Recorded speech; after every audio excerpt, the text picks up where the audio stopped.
yung I-35 South, Kansas.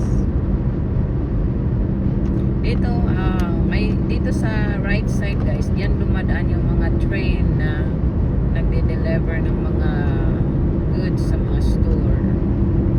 Yan sa right side. Maganda rin dito guys, sa area na to, I-35 South in Kansas.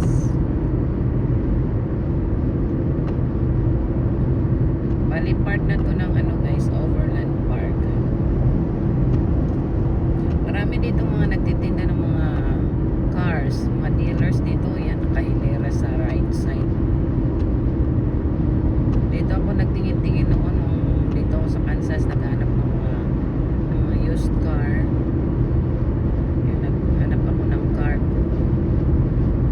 Anyway, this is the road headed to Gardner, Kansas.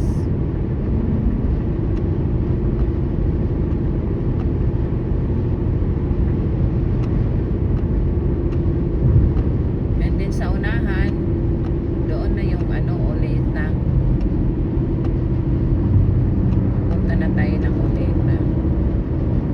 Olathe, doon ako noon, nung nag-aral ako ng phlebotomy. Merong hospital doon sa Olathe. Doon kami nag-train for 15 days. Naku, ang bilis ng matakbo ng sasakyan, oh.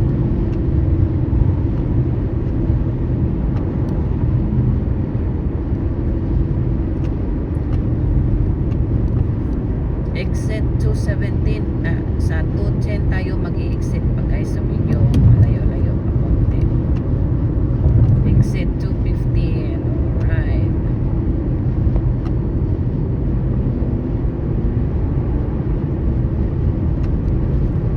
Mabagal to, mag-right na tayo.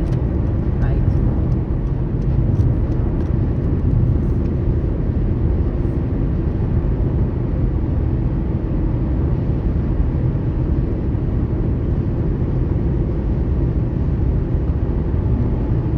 Lagpasan na natin itong Wheeler, mabagal.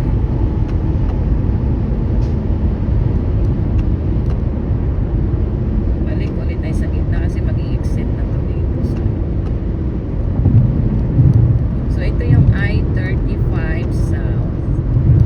We're headed to I-35. Malawak-lawak din tong Kansas actually guys, pero flat nga lang siya itong Kansas. Yung iba din nila alam saan yung Kansas eh. Ito yung Kansas.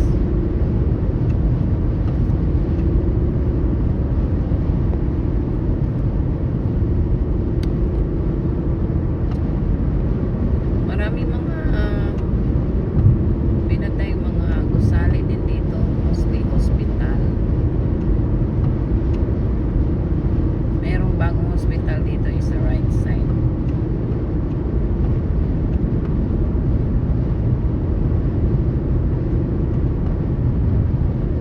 Nag-i-expand yung mga hospital dito na area kasi marami pa kasi mga available spot dito sa area na to.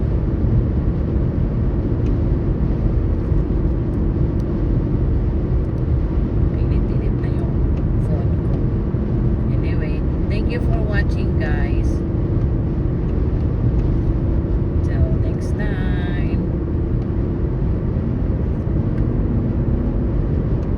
2:14, malapit na ako eh. Kasi sa 2:10 pa ako mag-i-exit.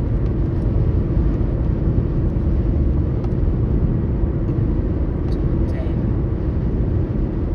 Dito, wala na masyado dito guys. Wala na masyado. Habang papalayo tayo ng papalayo, wala na masyado mga bahay dito sa mga establishment. Kaya maraming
Okay, malapit na tayo sa Gardner.